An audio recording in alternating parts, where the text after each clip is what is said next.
never in a million years thought that I would land up in Iceland. And I learned very quickly that you don't challenge an Icelandic Viking woman. October 2008 hit. Vortex of it was Iceland. The first bank to go under was my bank because we had a 3 billion euro line of credit from Lehman. I invested in Clara. This was the first company in Iceland that was actually building a natural language processing and a large language model in 2009. Brad Feld became a good friend and a mentor. I put Gunnar Holmstein, the founder of Clara, next to Brad. And I knew some magic would happen. I just connected them. And Brad was like asking him, hey, what do you do? And he explained what they did. And he's like, I used to be in the board of Jive. One thing led to another. And 2013, Clara was acquired by Jive. Waste is a human concept, right? If you really think about it, we are the people who talk about waste. In nature, everything gets used in some way, shape, or form. So Icelanders kind of embody that. I mean, we are investors in a bunch of these kind of startups that are really doing some interesting work, starting with food coating using algae as a sugar polymer. If it's a $10, $12 million seed round, we usually challenge that a little bit. We basically say, if it is a YC company, that is because of YC, right? It's not because of what they're doing or who they are. It's because of YC. I have to thank Sachin Tendulkar for showing me the truth and reality because he hit me all over the freaking ground.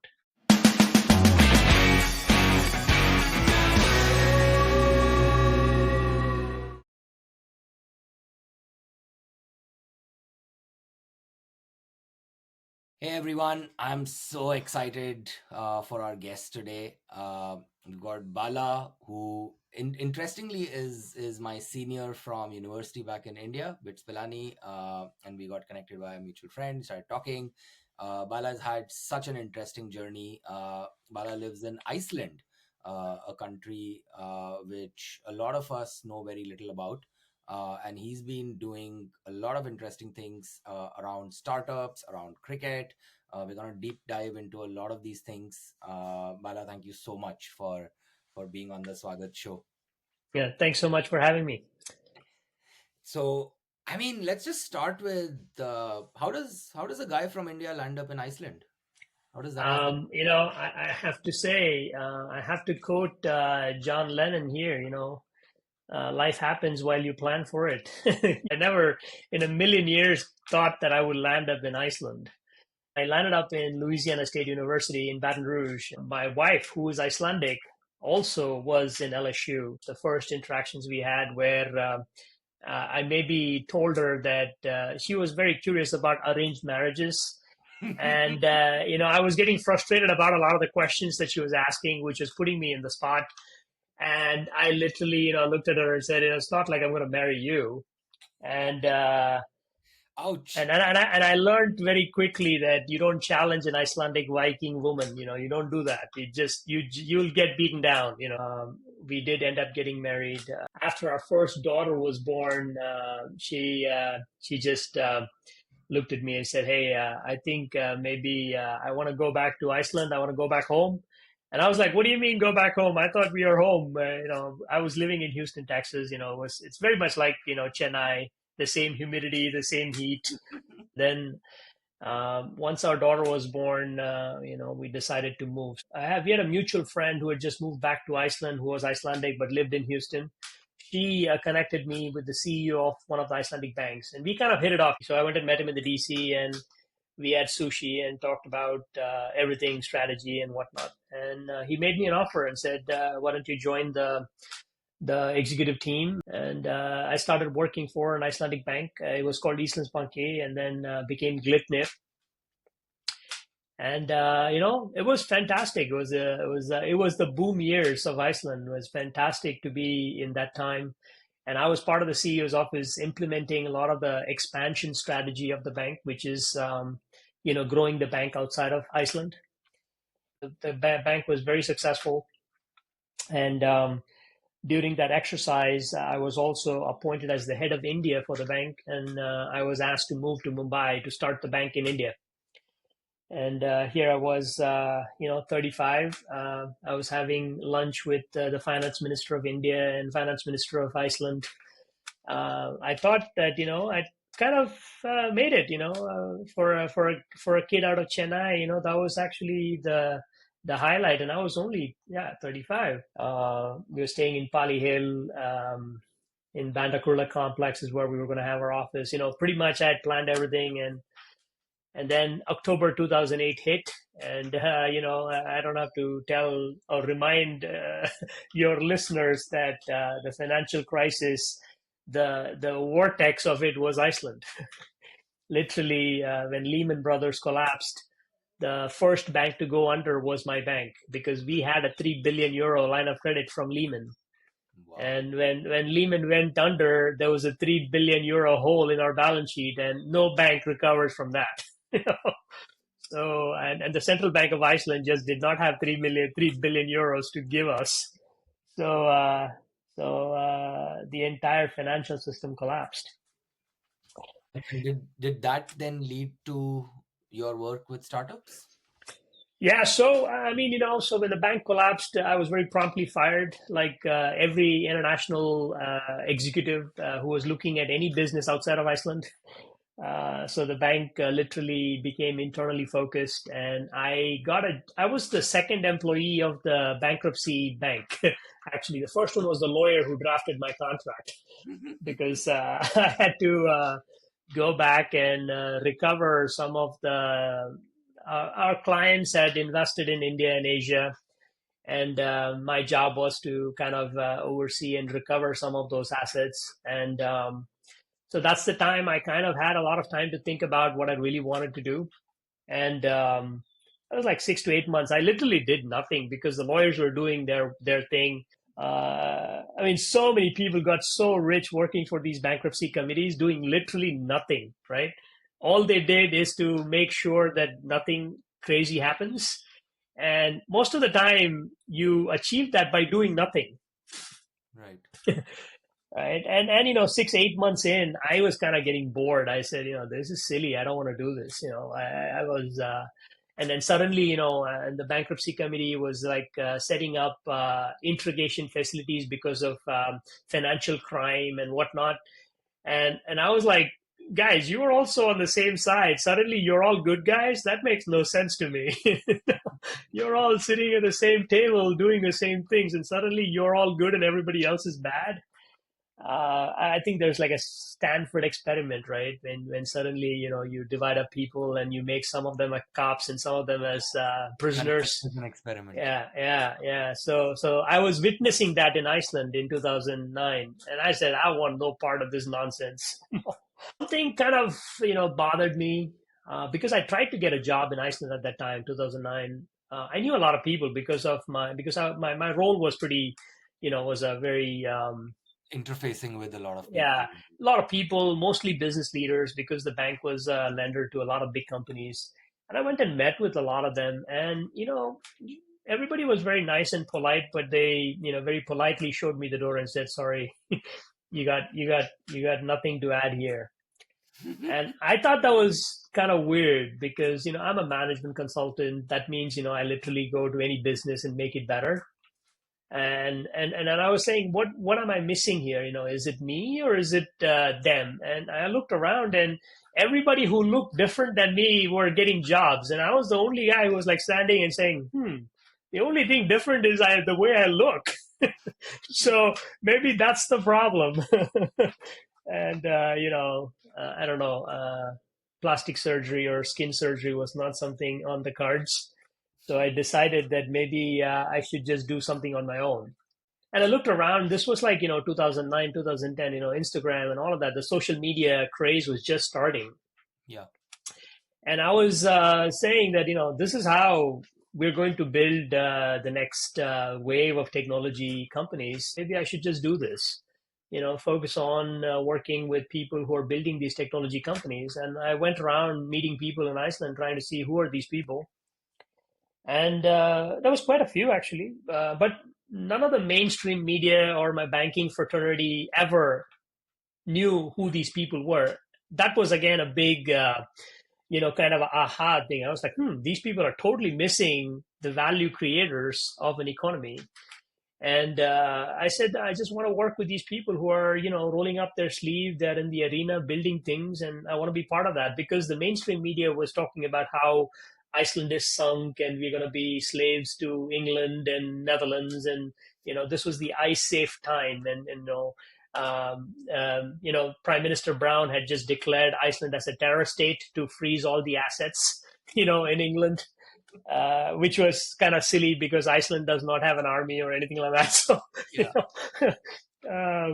but it was so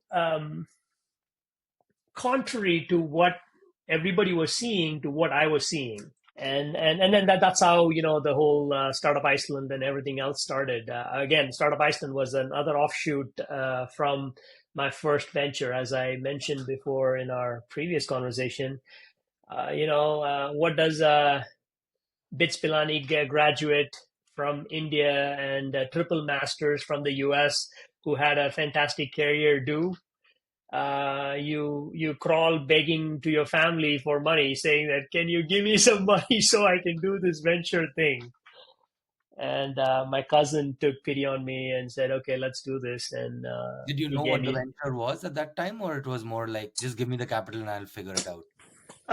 So, I mean, I was smart enough to know that nobody was going to just trust me with capital without me proving what can be done.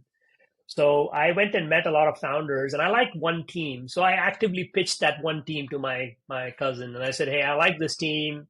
I think what they're doing is pretty." So to give context, I invested in Clara. This was the first company in Iceland that was actually building a natural language processing and a large language model in 2009. We built the first Icelandic large language model to actually look at the online sentiments of game companies, because game companies had a lot of forums, like they had these online forums, and people were saying a lot of things, and nobody knew, like the community managers did not know what was really going on, because there were so many posts, so no human could read all of it. So we literally built a language model and asked machine to read it and give the highlights to the community manager. So this was the first startup that I invested in. And I pitched that model to my family, my cousin, and he said, I don't understand any of this, but you seem to think that this is good, so let's invest and see what happens. And I went all in, right? I took, I think it was like about $400,000 or something, which is, again, big money, but in the context of venture, wasn't such a big money. So we just paid $400,000 and bought equity in the company, and I was made the chairman of the board. And the board was me and four 23-year-old kids who did not know what a cash flow and a free flow or a profit and loss statement was. Yeah. So I literally had to, kind of build a board, bring governance, bring a lot of things that, again, it's impossible to expect 21, 20-year-old, 23-year-olds to know all those things. So I basically just worked with them day in, day out. I pretty much went and sat with them and, built all these other things, helped them recruit a CFO who basically, was my kind of counterbalance. And we just built this company. And I learned everything about what I do now, actually spending every day with this team. And what And happened to the company then? so, I mean, again, as they say, a good story needs to have a beginning, a crisis, and then a happy ending. So the crisis was, the 400,000 that I invested, kind of, we ran out of that in about 11 months. But the company was actually, we went from 0 to 1. Like we went from 0 to making about $30,000 in monthly recurring revenue, but we were still burning money. It was like 10, 11 people. And I thought that I could, convince the investment community in Iceland that, investing more in this venture would be profitable. I was naively mistaken, because I went and met a lot of my banking friends, and they all very politely showed me the door and said I'd gone crazy, because they were like, the CEO is 23 years old and you're actually betting all your money on this guy. What the hell's wrong with you? Yeah. But luckily, I was able to convince the CEO who recruited me from the bank to join the board. And his reputation helped, at least secure some funding. And then, we kind of worked on it. And I basically bought a one-way ticket to the founder and I sent him to Silicon Valley. And I said, there's no way you're going to do anything in Iceland. Just go to Silicon Valley and start building a network there, because people there believe in these kinds of visions. Maybe Iceland needs more time. And that was a pretty good move, because the founder was brilliant. He went there, built a network, and luckily, we learned how Silicon Valley works, because we got into one of the big companies, and which is Sony Online. Sony was using web form software that was a competitor to Jive. And suddenly, this Sony was talking great about this small team from Iceland doing some magic. And Jive was curious about what we were doing. And Gunnar, the founder, he got a meeting with Jive to demonstrate what they were building. And I immediately called Gunnar and said, "I'm coming. I need to be there to see this through." So I went there. I met with the Jive team. And I mean, it was, true to word. They were very impressed with what we had built, because at that time, large language models and natural language processing was not a thing, right? The web form software companies were just pure database companies, right? They just built databases for unstructured data. And what we did was we actually made unstructured data searchable, findable, and contextualized because of the language model we built.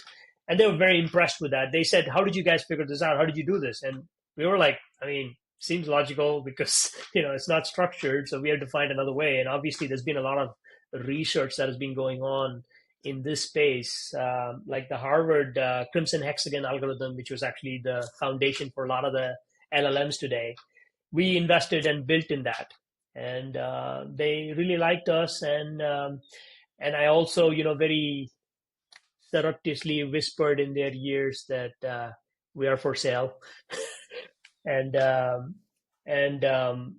even more exciting is that I started reading about all these venture capitalists, and I wanted to say, okay, I got to go build a network of venture capitalists. Maybe I'll learn from them.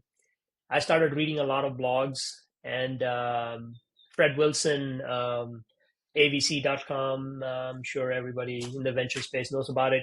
So he was quite instrumental in my education. I learned a lot reading his blog, and through him, Brad Feld became a big, input for my knowledge in the venture space. And Brad actually, November 2011, he actually wrote a blog post about startup communities, how to build one in your city. He wrote a blog post saying that he's going to write a book about how to build startup communities. And I was like, hey, that's what we want to do in Iceland, because if we build more people like me, hopefully I might be able to, do more of this Clara-like things. Yeah. So I wrote to him. I wrote an open letter to him. And as they say, you get lucky staying up 4 o'clock in the morning reading blog posts, because he wrote back right away. And his email was quite funny. He was like, Bala, tell me this. You are an Indian. You live in Iceland, and you want to build a startup community focused on tech startups in Iceland, where Iceland is not known for tech startups. That's very inspiring. Tell me more. And I was like, it's inspiring? That was not the word I was expecting, but sure, I'll take it. And he was like, no, tell me more. What am I missing? And I said, no, you're not missing anything. Obviously I told him this, bifurcation in the world, right? There is one world that thinks of Iceland a certain way, and then there was these others who are actually in the grassroots building these pretty amazing things.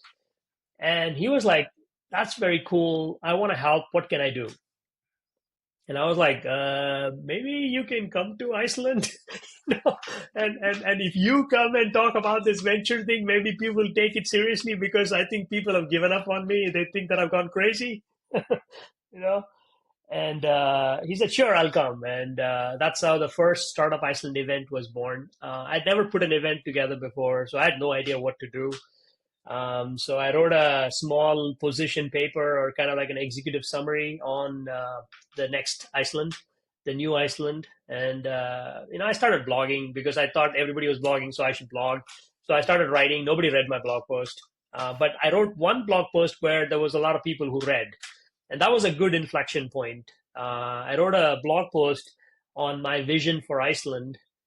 And this was the time when there was a lot of turmoil in Iceland. And suddenly, people were curious about somebody having a vision for Iceland. That blog post was basically saying that Iceland is known for a few things, but we are entering a new world where all those things don't really matter because a lot of the things are going to be sold with a wire, and as long as Iceland is connected to this wire, we can sell things, we can build things, we can make things, we can do all kinds of things, and we should focus on doing those things. And I wrote about Startup Iceland. I said, we should bring a community of people who are aligned with this view, make a day where we cherish the founder, give a platform for founders and help them build, because future is built by these people. It's not the governments, it's not institutions, it's not universities. They're all important, they're all needed, but the people who really matter, the leaders of a community, are the founders, because they are the ones who venture to do the hard things. I said we should just invest in them and build with them. Then we will build a new version of Iceland. And that kind of resonated. I reached out to the president of Iceland, who, because of my banking stint, knew me, and because he's a good friend of India, he was very bullish on India-Iceland relationship. He very generously accepted my request to meet. I went and met him. I gave him this paper, and I told him, this is what I think should be done. He read the paper, thought for a couple of minutes, and he looked at me and said, Bala, I think you're absolutely right. I think this is what we should do. I want to help. What can I do? And suddenly, I suddenly started getting a lot of people, very powerful people, looking at me and saying, hey, I want to help. What can I do? And I was like, why am I suddenly calling the shots here?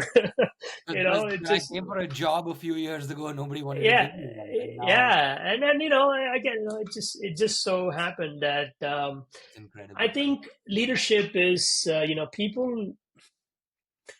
people misunderstand what real leadership is.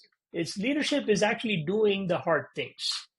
Leadership is actually doing things that is in the best interest of the community. And doing it without expecting that you will be called a leader or given a title or any of those things, right? If you do those things well, suddenly you look around, you will be the leader. And that's what I learned at that time. And sure enough, the first Startup Iceland was launched in 2012. I'd never, as I said, never put an event like this together. The president of Iceland was going to open the event. Brad Feld and Brad Burnham from Union Square Ventures were going to be the keynote speakers. The U.S. Embassy became a sponsor. The U.S. ambassador became a big champion for Startup Iceland and what we do, based on a pitch I gave him, because I'd met with the U.S. ambassador, and the U.S. ambassador, I asked him, hey, why don't you sponsor this event? And he asked me a very good question. He said, hey, why should the U.S. state sponsor an event in Iceland? And I, immediately started thinking on my feet and said, hey, if you think about technology founders or entrepreneurs, who comes to mind? Bill Gates and Steve Jobs come to mind. And I said, who are they? They are Americans, right? Isn't it an American value? Isn't entrepreneurship an American value? And he was like, yeah, I think you're right. And I said, well, you're just, funding an American value. Isn't that the job of the agency? Isn't that the job of the ambassador? And he was like, that's very good. I like that. I'm going to use it. And I said, please use it as long as you can help me. and it's interesting to see, like, since then, now there's a much larger ecosystem. I was reading about something called Startup Reykjavik, and we were just discussing how the Unity founder is now getting involved with climate startups. It's just like, looking back, it's great to see how it sort of starts with one thing when there's nothing there, and now there's a bunch of different initiatives which sort of are carrying forward this thing, right? And probably it's reached a stage where you don't feel you're alone Yeah. and the only one who's doing it. Yeah. So, I mean, the nice thing was, Iceland is a small place, right? So it's a very homogeneous country. That means, initially people might look at you skeptical and, they don't understand where you're coming from. But when they see that you're doing a public good, pretty much everybody joins in, right? They pretty much become a champion and they want to help you and do all kinds of other things. So I was very fortunate that way. A lot of people helped in putting the first event together. And then when the first event was done, everybody turned around and said, "Hey, when are you going to do the next event?" And I was like, "What do you mean next event? I thought this was it. I'm done doing this." But Brad became a good friend and a mentor. I've known Brad now for 14 years, and he's become a fantastic champion. And by the way, the Clara acquisition is not complete without connecting Brad to this. Because during the Startup Iceland event, I put Gunnar Holmstein, the founder of Clara, next to Brad. And I knew some magic would happen. I just connected them. And Brad was like asking him, "Hey, what do you do?" And he explained what they did. And he's like, "Hey, I know these guys in Jive. I used to be in the board of Jive. I should introduce you to them."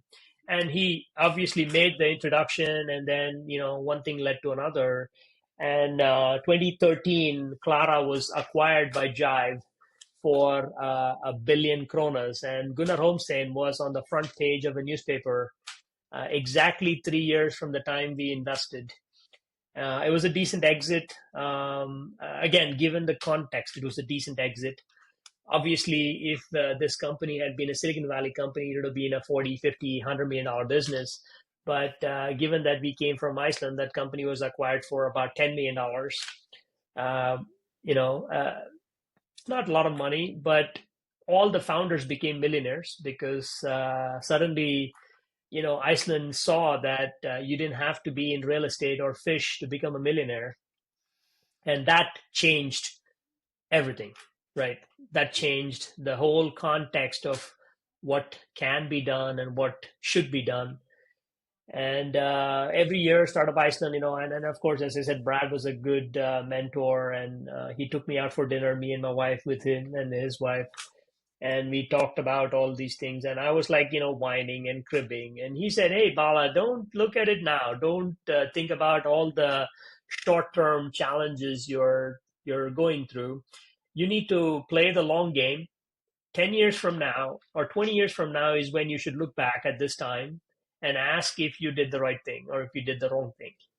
Right. And I was like, 20 years seems such a long time. He said, "No, but that's what it takes. If you want to build a vibrant community, you need to, as an entrepreneur, you need to lead this initiative. No government is going to do it. No university is going to do it. You have to do it." And so I committed to him. I said, "Why don't I do it for 10 years?" So last year was the 10th year. And I'm not doing Startup Iceland anymore as a public event. That's it. But I kind of did should I say, a scorecard.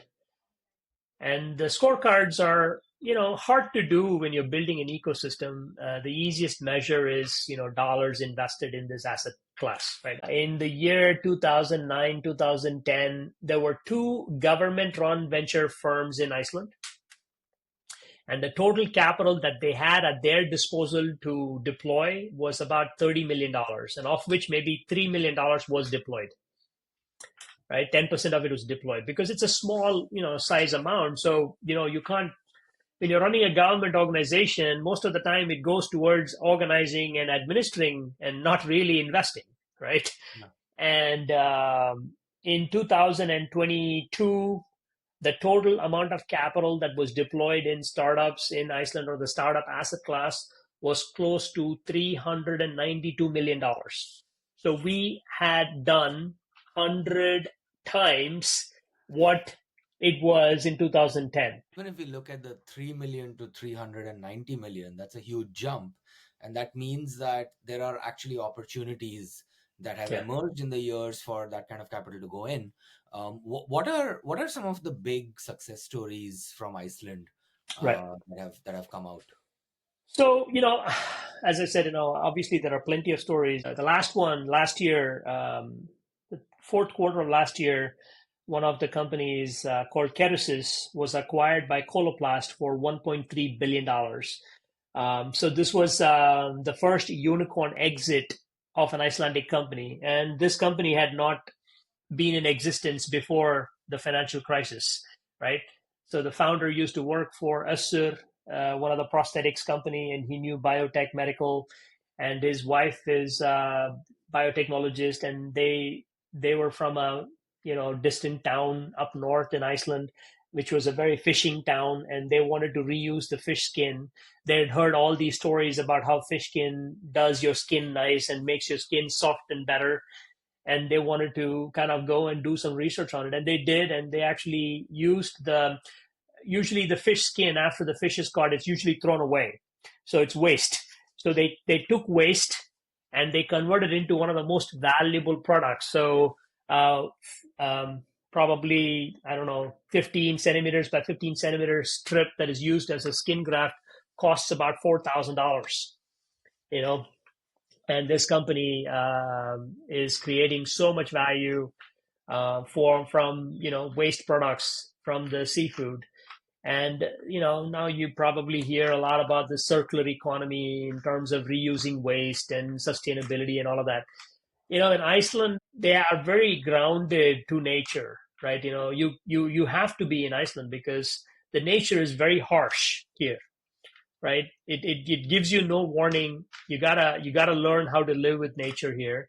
So when you look at nature, there is nothing wasted in nature, right? Waste is a human concept. So Icelanders kind of embody that. They basically say everything can be used, everything should be used. Why are we not using it, right? So that part is creating lots of innovation around repurposing some of the things that we usually throw out and then making valuable things out of it.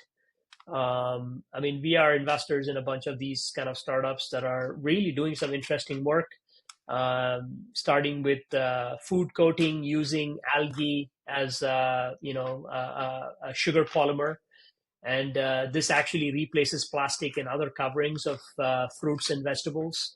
And the other one is, repurposing food that is thrown away through, a marketplace that finds people who probably will not participate in that marketplace in other places. So, using technology, using research, using founders who see the world that way, we back them and, help them build. So those opportunities are real. They're being built here. I think I mean, one of your investments was acquired by which company? Green Cloud. Uh, yeah. So Green Cloud was the next startup that I invested in after Clara. This was a cloud computing company. We actually competed with Amazon Web Services, and we were the first software cloud company that actually was Amazon compatible. So that means if you ran on Green Cloud, you could run on Amazon.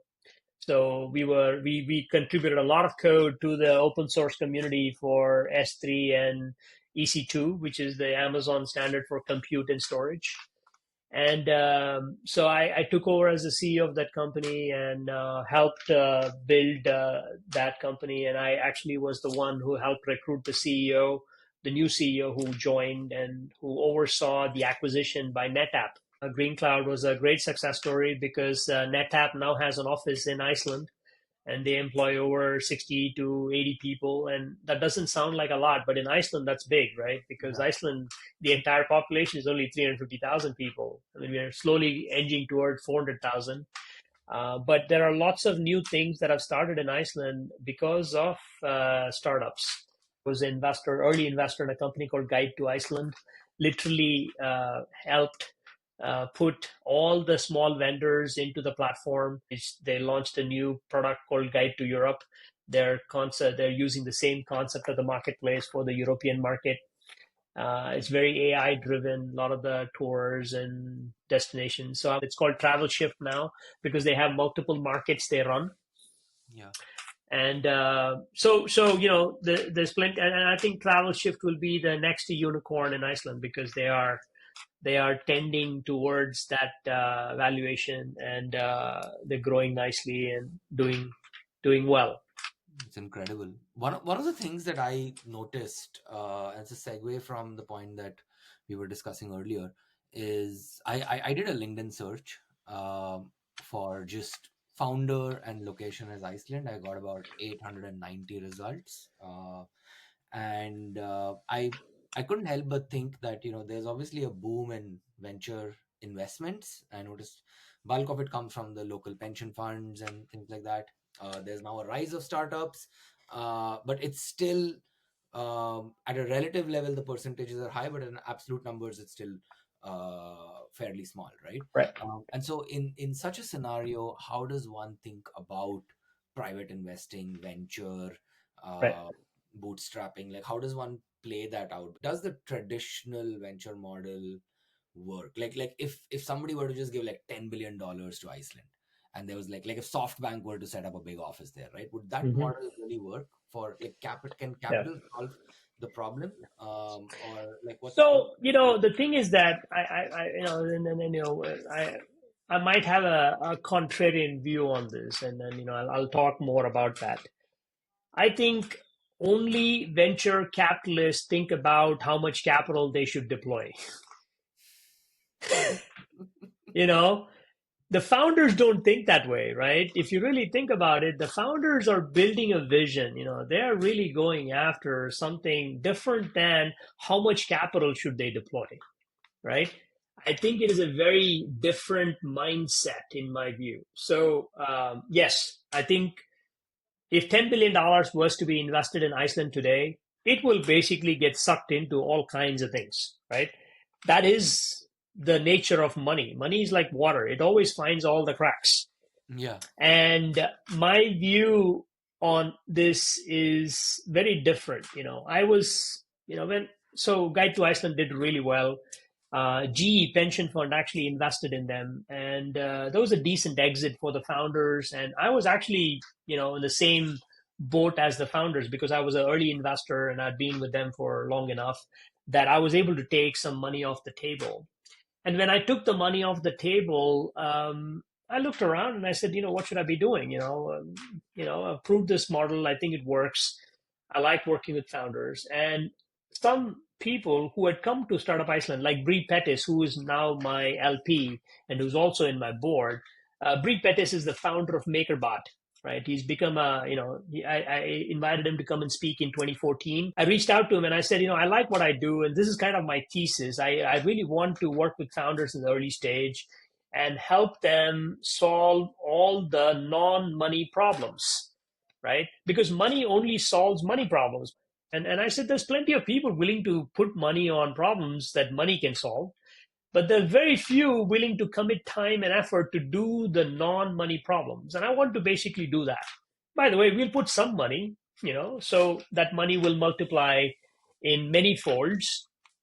And I kind of paralleled it with Warren Buffett. And I said, Warren Buffett puts money once all risk is eliminated, right? All risk is eliminated, and he's just a capital allocator, and he's been fantastic at it. By the way, probably one of my heroes in terms of clarity and simplicity of what he does. And I said, I want to bring the same level of simplicity and clarity to this mess. And we'll invest in that space as well. By the way, we might not get all of them right, but at least we'll give it our best to help the founders navigate this mess. If we can, then hopefully, we'll create enough value that that will pay for itself and all that. And Bree, being a founder himself, by the way, MakerBot was acquired for north of $600 million or something like that. And he, probably, you know, did very well. And he looked at me and said, I wish I had somebody like you when I started MakerBot. It'll be great to talk to somebody like you to kind of get some clarity and, kind of get some bouncing of ideas, with no judgment, right? And so that kind of led to, us forming Iceland Venture Studio. And most of my LPs are people who are founders who have successfully exited from companies. I don't have any pension funds or anything like that, no institutional investor. That's by design because, I have a very contrarian view about this venture model. I've met a lot of VCs, by the way, very smart ones. Most of them are really smart. Nothing to challenge their intelligence, but they kind of get sucked into this vortex of the problem, which is, again, as you said, 1 in 1,000. How do you get those hits, Yeah. right? And I don't play that game because I don't have to, right? Because I designed my fund in such a way that I don't have to raise a lot of money, right? My first fund, and because at the seed stage, you don't need to raise a lot of money. Again, our law is a very tyrannical model. When I say tyrannical, because it basically has no room for mediocre performance. Just no room. Like it's a superstar world. In the venture studio model that you're doing, is it different? Like Yeah. in this model, you're expecting 90% of the companies will not die, like in the traditional. So, as I said, we can only work with the data we have. I don't have global data Yeah. to verify or validate. So we started investing in 2018, 2019. We have invested in about 20 companies now, and all of them are still alive. None of them have died, right? So we are now in what, 2024? So that's like almost 6 years, Yeah. right? Will they all return the entire fund back? No, we have 4 companies that will return the entire fund back, but we are only 4 years in. But that being said, if you build the foundations right, I believe you can build a decent, sustainable business. And the venture capital model forces founders to think about building unicorns and billion-dollar businesses. And my view is that it should be the other way around. The founders should decide what is the size of business they want to build. There's nothing wrong in building a $30 to $50 million business that generates free cash flow and solves problems for a handful of customers and builds things the future and the world wants, right? There's nothing wrong in something like that, right? Who determines that it has to be $1 billion business? It's the venture, right? It's because of the capital problem. I think before 2022, when the interest rates started going up, for 10 years, we've had this free money access. Yeah. And yes, it paves way for bubbles, but it also paves way for new technologies to be born and all those other things. But you can also be more deliberate about it, and you don't need to have a lot of capital to do that. It is the deliberately optimistic people, those are the founders. They actually have a very deliberate view about how the future will be better because they're building it. Those are the people who need the cash. And I think in Silicon Valley, we kind of lost the plot there. We go overboard on that side. Pretty much you just have to show up as a founder and you pretty much get money. And I don't think that's the right model either. I teach in Reykjavik University and I teach in Northwestern on this whole journey of building companies, startups, and all that. And the first class, I usually discourage all my students to stop being a startup founder or an entrepreneur. I said, don't do it. It's a terrible, terrible thing to do. It is actually, it's actually more of a burden than joy. But if you don't realize what sacrifices it takes to make something useful and the world wants, you will never do it. Very few people will choose to do it, right? There are people in the world who see the world differently and they want to build a different future, and we just need to find them and back them. And usually they don't need a lot of capital in the early stage. They might need They have capitals later. Yeah. been highly capital efficient, and like the Yeah. most Yeah. successful companies, barring a Yeah. few, have not actually done. I usually just say this to put context. Microsoft raised $10 million before they went IPO. Yeah. That's it. Yeah. Same thing. Okay. Google, I think about 25. Yeah. Yeah. I mean, LinkedIn raised $5 million at a $20 million valuation before their Series B. Yeah. LinkedIn is a $26 billion business when Microsoft acquired them, right? Yeah. So I just think we've kind of got a warped view about how much capital is needed to build meaningful companies. obviously there is context. Obviously if you're building a rocket ship company, you need Yeah. capital. But obviously, what kind of a rocket company, right? Are you making the rocket company like Elon, where he wants to send 1,000 people in a rocket? That's a different scale, right? You need Yeah. different things. Physical atoms obviously cost money, and you need to be able to think in first principles about a lot of things, but not true for everything, not Yeah. true for most things.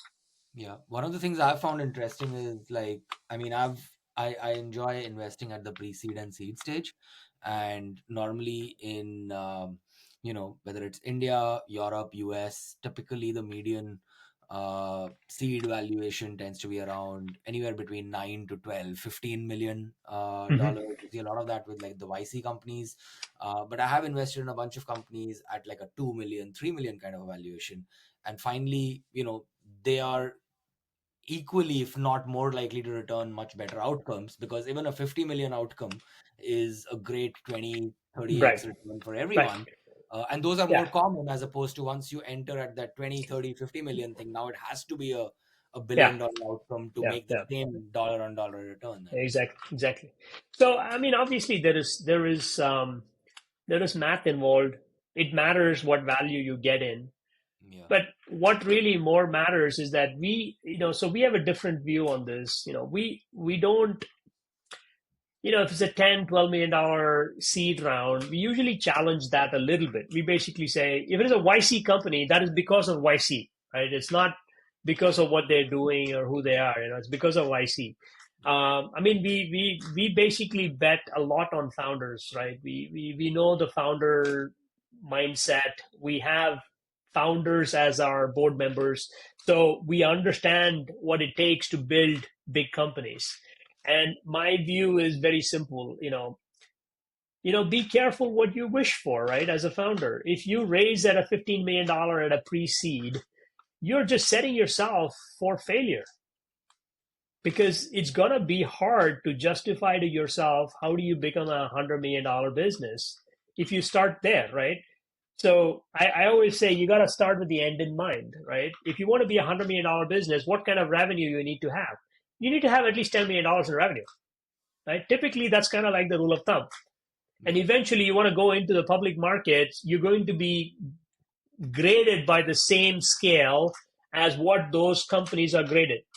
It doesn't know, you might be a special snowflake. There's nothing wrong in that. But unfortunately, you will be graded at the same scale as everybody else. Are there? I was curious. Like, you're probably one of the first Indians to dabble in entrepreneurship, angel investing, startups in Iceland. Are there other Indians or South Asians that you've noticed in the ecosystem, or are you like the only brown guy in Well, on? I mean, no, there's not a lot of Indians in Iceland in this space. Slowly, they are coming in, and I'm trying to get more of them involved. But I think they will eventually come to it, right? There are those of us who basically don't accept. When we see there is a crack in the world, we want to fix that crack. We want to go solve that. Like, for example, I even went into this whole venture capital whole thing is because I was just pissed off that I couldn't get a job. you know I basically said, if you think I'm not valuable, I'll show you how much value I can create here, right? With nothing, just me. I will do it on my own, right? Just one single guy. It was more my ego just didn't want to let go of this idea that I could do this. And in the venture model that I follow, it is very simple. We take two teams every quarter, nothing more. We talk to founders all the time. We talk to everybody, and a lot of people pitch us. There's nothing wrong in pitching. We give advice, we give feedback, we do all that. But we take two teams, the two teams that we believe that we can really, get behind.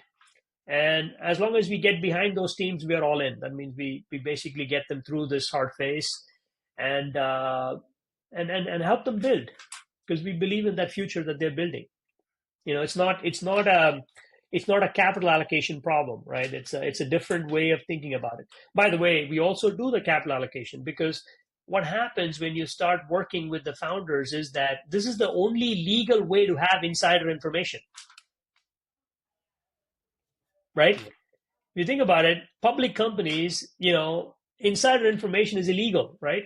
If you know something new about what's going on in, say, Google, And if you're the only investor who knows that outside and you're able to bet on that, you can go to jail, Yeah. right? Where is it legal? Only in startups, right? If you think about it, that's the place where the most magic happens. And you spend time learning with the founder and you realize you see it for the first time, the magic happening. And why would you not put capital on that, right? Yeah. Yeah. So we progressively invest more once we write the first check. So our sweet spot is, as you said, from a capital allocation point of view, 6 to 8% before a team reaches Series A or beyond, and we usually don't participate after that. Great. And this model can only work if you take in those two teams, right? Like if you Yeah, yeah, expand where you are yeah. taking 50 teams, 100 teams, then it obviously you have to then create a platform approach and it becomes a different It, thing. it'll fall off. It'll fall off the grid because it's impossible to be able to, I don't know, give yourself fully for so many teams. Yeah. It just doesn't work that way. So as I said, no, I know what the limitations of what we do, and our view is very simple. We don't need to take 100 teams. We just need to take 20 and make them all succeed. Because if we do that, we will play plenty of money back to our investors. End of the day, that's the yardstick we are all measured on, right? End of the day, we are all measured on that stick, right? Yeah. Obviously we can get there by being nice. You can get there by being generous. You can get there by actually committing your time and effort and everything else into it, but it's not a given. You can fail. Yeah. Yeah. So with that, I want to move to the last part, which is a little while back you mentioned that obviously you have to look at things in a creative and a different manner, which might be contrarian. Um, what's up with the Iceland Cricket Association? They seem to have broken the internet, at least on Twitter. It's got, I think, 130,000 Twitter followers. It's the Yeah, funniest. I think along with the uh, I think the Ukrainian government also used to have a funny Twitter channel, but I think the Iceland Cricket Association is just like yeah, it's off the charts. You're the yeah. chairman of the Yeah, Iceland i'm Cricket the Association. i'm the Is i'm the it? chair of. I got to Yeah. ask you, is it a real thing? Does the thing exist? Is it a family account? Like, Yes, what's yes. happening? What's happening there? Iceland Cricket Association does exist. We have over 140 players. We are launching women cricket and youth cricket this year. We have our own Iceland Premier League or Íslenska Premier League. It's also called IPL. We got Love we it. we got a notice from BCCI BCCI. saying that we cannot use IPL in our tweets, referring to Iceland Premier League. So we have changed that to show the Icelandic letter E, which is Íslenska Premier League. I used to play at under 12 and under 15 level in Tamil Nadu. And Sachin and Kambli were actually playing cricket at the same time I was playing when all of us were, 14, 15. Sachin and Kambli were in Chennai for the South Zone versus West Zone under 15 match. And they were playing in the nets, and my coach was like, "Hey, these kids are, they have like really high reputation. You guys should go and, be net bowlers for them." And I was like, "What the hell? They're the same age as me. What the hell am I a net bowler for? I can stand on my own." And I said, "Okay, I'll go." And I was a fast bowler. I used to open the bowling, and I bowled for him, and then I realized that he is the talent that everybody talks about.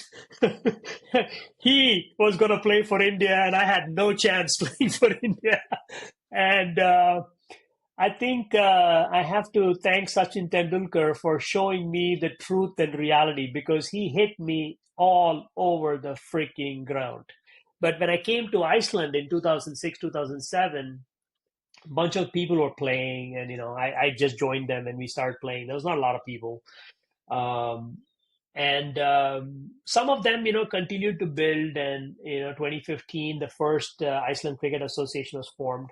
Obviously, we had some really good people who brought a lot of the history and Icelandic cricket sagas And we still claim, we still believe in the sagas. There is reference to a bat and a ball being played in the year 900. So we still say that we are the inventors of cricket. Obviously, England, like everything else, stole it from us. But I took over as the chairman 3 years back, and it needed organizing, and we are now on the path to working towards getting recognized by the ICC as an affiliate country. And that goalpost keeps moving, because when we started talking to them, they said men's team. So with 5 clubs, we have 2 A and B teams. So we have 10 men's team actually. But they said, no, you need to have women's team and youth team and everything else. So we are starting to build all that.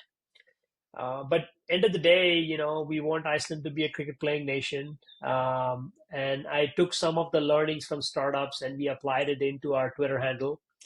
We basically said, okay, how can we do this in reverse, right? Most of the teams kind of build the teams, build the infrastructure, do everything, and then build a fan base. We said, why don't we build a fan base and then build this in parallel, right? Do this in public like startups do.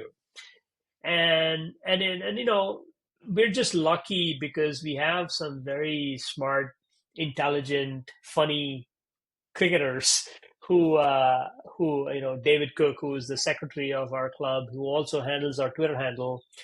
He just has this really bright mind to make this thing funny. And I think before he took over, we had about 20,000 followers, and most of it came because I think we were just kind of like the onion of the internet cricket. And then we kind of blew up with David, bringing his own humor and his own way of engaging with the audience. And obviously with startups, we learned very quickly that if you're not always there, you're never there. So we make it a point to have an opinion about things. Maybe we shouldn't, but that doesn't stop us from saying that. So it's a funny stab at cricket, because I do believe one of the things is that a lot of the cricketing boards are just too damn boring and too serious. We're all people, we make mistakes. It's no big deal. Let's make fun of ourselves. Don't take ourselves so seriously. It's a game, for crying out loud. So let's make fun of it, and hopefully, we laugh along the way, and also play cricket, right? Awesome, because I think with the large audience, what you're also getting is a huge army of supporters that want Iceland to become an affiliate nation, want Iceland to succeed. And so even though there's just 140 people in the mainland playing the game, there's like 130,000 people who are, Right, right, if nothing, just to right. see more tweets, they Yeah, want Iceland to yeah. succeed. Right? Which is And then awesome. again, we get all the criticisms, right? I mean, if you look at all the players, most of them come from India, Pakistan, Afghanistan, Sri Lanka, England, South Africa, Caribbean islands, Australia. We represent 11 countries, and we are all in Iceland. We are all Icelanders. We kind of, carry the flag with us, and we want to build the sport and get more of the locals to learn the sport and play the sport. And I think it can be fun. And I think it's starting to resonate. I think we will get a lot more locals involved because we are starting at the schools. The kids are always excited when we go show up and teach them how to play. They're excited about playing the game. And I do believe that, not everybody should be playing soccer or handball, because those are the two big sports in Iceland. Everybody plays those things. I think cricket has a space. I do believe some of the kids might want to play in cricket and represent Iceland and compete and do all those other things. Why not, right? So the big mission is that by 2030 that we will actually have a competitive team and actually go and compete and build and do all those things. We got 6 more years. I think we are on the right path. But as they say, like every startup, you got to have a long view, but you got to make progress every day, and we try to do that. That's And awesome. have fun in the Twitter handle while we're doing it. That's incredible. That's incredible. I think we are all out of time. Thank you so much, Bala. This was super fun. wish startups in Iceland do incredible stuff as they've been doing steadily, as well as hope that the Iceland national cricket team gets to play India, Pakistan, Australia, and everyone someday. Uh, that'll be pretty awesome, right? If you think about it, to be the like the Jamaican bobsled team, to be actually have an Iceland cricket team competing in the Olympics, because cricket is now an Olympic sport, right? So Yeah, we gotta be able to put a team out there and yeah, let them compete. And sports I have seen is very similar to startups, right? You have no advantage, right? It's usually the 11 that show up on the field on that day. Yes, it takes a lot of effort, training, hard work to get to that field, but on that day what you do is what matters. And that's even Steven, right? That's even for everybody. So there's no odds stacked up against you. I think we can compete. I think everybody can compete, and that's always fun. And I think that's what democratizing access is all about. And hopefully we get there. And then thanks for giving me a platform to talk about things that I do. But end of the day, this is fun, and thanks for having me. thanks a lot.